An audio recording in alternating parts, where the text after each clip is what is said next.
देख लो भैया, कल तुम्हें कहने के बारे में बताया, सूरज को कभी कभी नाभिकीय संलयन इतनी तीव्र गति से हो जाता है कि हमारे कुछ ये सोलर ज्वाला जो ये चीज को और मंडल को भी चीर देती, विकिरण मंडल की चीज को, संवहन मंडल की चीज को बाहर आ जाती, वहां आ जाती, स्पेस में आनी शुरू हो जाती है। और यही सोलर जो ज्वाला होती है तुम्हारी, पृथ्वी से टकरा कर कोई ऊपर की तरफ को निकल जाती, कुछ नीचे की तरफ को निकल जाती है। जो ऊपर की तरफ निकलती हैं उसे हम क्या कहते हैं? ऑरोरा बोरियोलिस। ऑरोरा बोरियोलिस, ऑरोरा इसे क्या कहते हैं? ऑरोरा बोरियोलिस। और जो नीचे की तरफ को, क्योंकि हमारा ऑस्ट्रेलिया कहाँ है? नीचे आ गया। ऑस्ट्रेलिया कहाँ आता है? नीचे आता है, तो इसे हम बोलते हैं aurora australis. Aurora australis, aurora australis. अब देखो कभी कभी क्या होता है, ये जब इस पृथ्वी के वायुमंडल से हो गई ऊपर को और नीचे की तरफ को निकलती हैं, तो ये कभी कभी घर्षण करती हैं। क्या करती हैं? और उस घर्षण से एक आवाज उत्पन्न होती है। क्या होती है? एक आवाज उत्पन्न होती है। उसी आवाज को हम विस्लर कहते हैं। क्या कहते हैं? विस्लर। क्या कहते हैं? विस्लर। उस आवाज को हम क्या कहते हैं? विस्लर। जो पृथ्वी के वायुमंडल के संपर्क मान में ऊपर की तरफ को, नीचे की तरफ को जो घर्षण करती हुई ज्वाला निकल जाती है, उसी आवाज को विस्लर कहा जाता है। क्या कहा जाता है? विस्लर कहते हैं। और जो नीचे की तरफ को निकलती है सो ऑरोरा ऑस्ट्रेलिस, और जो ऊपर को निकलती है ऑरोरा बोरियोलिस। यहाँ तक हो गया था। नई चीज क्या सीखने को मिली? इसकी घर्षण से जो तुम्हारी क्या होती है आवाज उत्पन्न होती है, उसे विस्लर कहते हैं। क्या कहते हैं? विस्लर। ठीक है।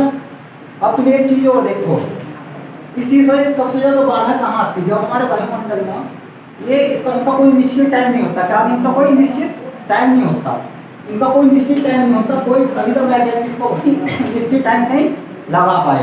तो क्या होता है? इससे सबसे बड़ी जो हमारी दिक्कत आती है हमारी टेलीकॉम कम्युनिकेशन में आती है। क्या आती? टेलीकॉम कम्युनिकेशन के संचार में, यानी कि जो हमारे मोबाइल फोन है, जब ये इसकी आप पृथ्वी के पास से निकलती है, वो ऊपर की तरफ से निकल जाती हैं, तो उसी जो हिस्सा हमारे यहाँ हम फोन कहीं और लगाना चाह रहे हैं, लगेगा कहीं हो जाता है। सबसे ज्यादा डिस्टर्बेंस कौन होता है? संचार में। क्या होता? संचार में। ये क्या करती? संचार में बाधा उत्पन्न कर देती। कभी कभी जो टावरों में गड़बड़ी हो जाती है, इधर की पोल उधर है, इधर की पोल उधर। किसके कारण? लगभग विस्लर के कारण, जो घर्षण होता है। इस घर्षण को क्या कहते हैं? विस्लर। क्या कहते हैं? आवाज उत्पन्न होती। और इस जो यहाँ ज्वाला जो चमकती है, इसे कहते हैं सोलर ज्वाला। क्या कहते हैं? सोलर ज्वाला। और ऑरोरा बोरियोलिस और ऑरोरा, इसमें क्या होता है? प्रकाश होता है। क्या होता है? ऑरोरा बोरियोलिस और ऑरोरा ऑस्ट्रेलिस। क्या होता है? प्रकाश। और जो घर्षण उत्पन्न करता है उसे क्या कहते हैं? विस्लर। क्या कहते हैं? अब चलते हैं वापस लौटते हुए किरणों को। कैसे चलते हैं? जो देखो कहीं मुर्गी फार्म होगा या कोई इसने जानवर पाल रखे होंगे या खरगोश जीव जंतु पालते हैं, जब उन्हें पकड़ने के लिए भागते हैं, कुछ जीव जो ऐसे होते हैं, कुछ जानवर ऐसे होते हैं वे एकदम पकड़ में आ जाते हैं, आज एकदम पकड़ने में कमजोर होते हैं, जो तुम निभा पाते हैं। कुछ ऐसे तो हमारे निकल जाए। तो यही कारण है कि इनकी गति जो बहुत तेज होती है। क्या होती?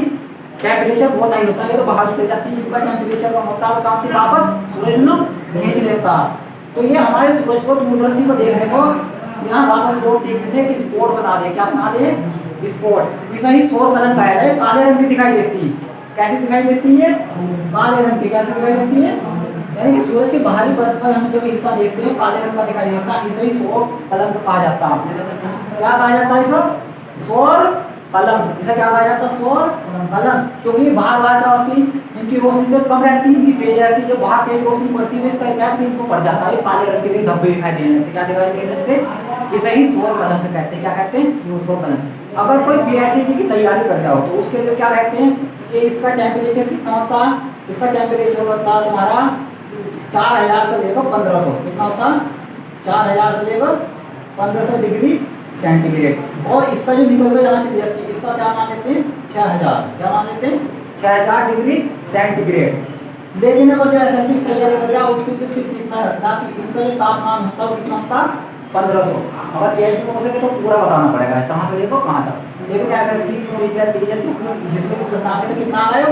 1500। और इसका फिक्स कर देते हैं कितना? 6000 डिग्री। तो कम होती है, ये वापस लौटती है तेज चमक के कारण ये काला काला हिस्सा उत्पन्न कर देती है। सही सौर कलंक का काला धब्बा दिखाई देने लगते हैं, सूरज में दिखाई देने लगते हैं काले धब्बे। अब देखो ये किसने डिग्री से, देखो कोई भी चीज विस्फोट करेंगे, बंदूक को करेंगे तो किधर की तरफ को आएगी गोली, इधर की तरफ को, ऊपर की तरफ को बहुत कम चलाई जाती है। कैसे इसमें होता है, ये क्या लगाते हैं, हाइड्रोजन की सेल्स रहते हैं, क्या सेल रहते हैं, सेल्स। तो इधर को भी निकलेंगे, इधर को निकलेंगे, इधर को। इसका जो लंबाई है होती है वो कितनी होती है, 0 डिग्री से लेकर 40 डिग्री तक, 0 डिग्री से लेकर 40 डिग्री। बॉल में डिग्री बनाने की जरूरत पड़ेगी, तो 0 से लेकर 40 डिग्री तक ये बनती है। कहाँ तक बनती है, 0 से लेकर 40 डिग्री। बहुत मेन हो कि जो हमारा सोलर स्पॉट दिखाई देता वो कितनी एरिया को ज़्यादा चमकता है दिखाई देता, तो 0 से लेकर 40 डिग्री, 0 से 40 डिग्री। अब इनकी सीमा भी होती है अपनी, यानी कि साइकिल को पूरा करती है। सौर फलक जो है अपनी साइकिल को पूरा करती है। तो साइकिल करने का मतलब है कि साइकिल एक बार जाना और एक बार वापस उसी जगह पर आना, यानी कि एक बार ऊपर गई चीज़ फिर नीचे, उसको क्या कहा जाता है, साइकिल। तो देखो 5.5 साल तो ये जाने में लगाते हैं, 40 डिग्री तक 5.5 साल। पहले यहाँ बना, फिर यहाँ बना, फिर यहाँ बना, फिर यहाँ बना, तो 5.5 साल कितने लग गए जाने में, कितने लग गए, 5.5 साल कितने लगे यहाँ इस जाने में, कितने 5.5 साल।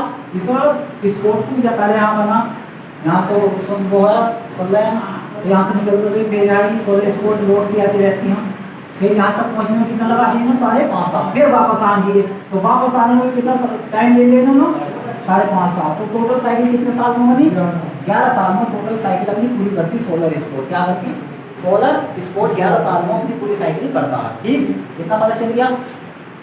अब कहते हैं कि 5.5 साल जाने में, 5.5 साल आने में, यानी कि 11 साल लगा दिए। अब कहते हैं सोलर इवेंट किसे कहते हैं, सोलर इवेंट, यानी कोई भी इवेंट बनाया जाता है उसका कितना साल होते हैं, 100 साल। कितने, 100 साल का एक इवेंट, यानी कि जब ये साइकिल 100 बार बन जाती है, कितनी बार बन जाती है, 100 बार, यानी कि ये साइकिल अपने 100 साल पूरे कर लेती है, यानी कि 100 बार बन जाती है, तो उसको सोलर इवेंट कहते हैं, सोलर इवेंट। अब देखो 100 साल का एक इवेंट होता, लेकिन इस पे एक साइकिल कितने साल में बन रही, 11। तो यानी कि एक साल मतलब इसका इवेंट कब माना जाएगा, 11 गुना 100, तो कितने साल लगे, 1100 साल में इसका एक इवेंट पूरा होता। कितना इवेंट पूरा होता, एक इवेंट कितने साल लगे, 1100। कितने साल लगे, 1100 साल में इसका एक इवेंट पूरा हो गया। अब कहेंगे कि अब तक सूरज को कितने इवेंट पूरे हो चुके, तो 2013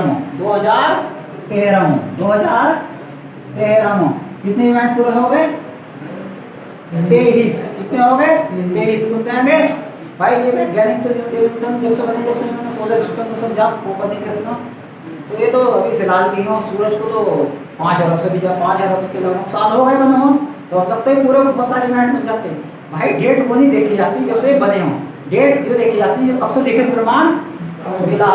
तो जब से इसे लिखने वाला, जब से सूरज अस्तित्व में आया से लिखना शुरू करा, यानी कि इसके बारे में जब से हमने लिखित जानकारी जुटाई, तो इसे अब तक 2013 में कितने साल, कितने सोलर इवेंट हो गए, 23। कितने सोलर इवेंट हो गए, 23। ये तो समझो इसको कहते हैं कोर, विकिरण मंडल, संवहन मंडल बता देता। कोर में क्या होता है, नाभिकीय संलयन होता, तुम्हारा क्या होता है, हाइड्रोजन क्या बदलती, हीलियम में। विकिरण मंडल में क्या होती है, एक्स किरणें, गामा किरणें, एक्स किरणें और गामा किरणें। एक होता फोटॉन, टेक्निकल भाषा में प्रकाश को फोटॉन कहा जाता है। क्या कहा जाता, फोटॉन कहा जाता है।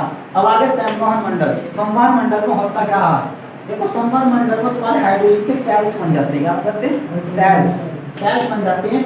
और कभी कभी कोर में, तुम्हारे सूरज के कोर में जो होता है, इतने भयंकर स्थिति आ जाती है नाभिकीय संलयन की, यहाँ से सौर ज्वाला भी चीरती हुई इस कोर को भी चीर देती, विकिरण मंडल को चीर देती है, और संवहन मंडल को चीरती हुई कहाँ निकल जाती है, स्पेस में हर एक ग्रह को जाती हो।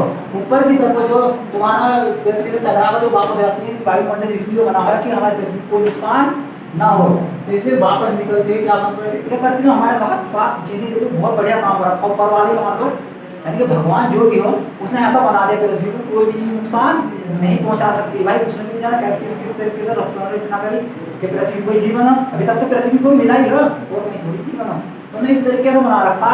600 किलोमीटर की परत बना रखी हो वायुमंडल की, जहाँ कितने किलोमीटर की, तो यानी कि वायुमंडल में घुसने से पहले कोई भी चीज क्या होती, वहीं जल को खत्म हो जाती।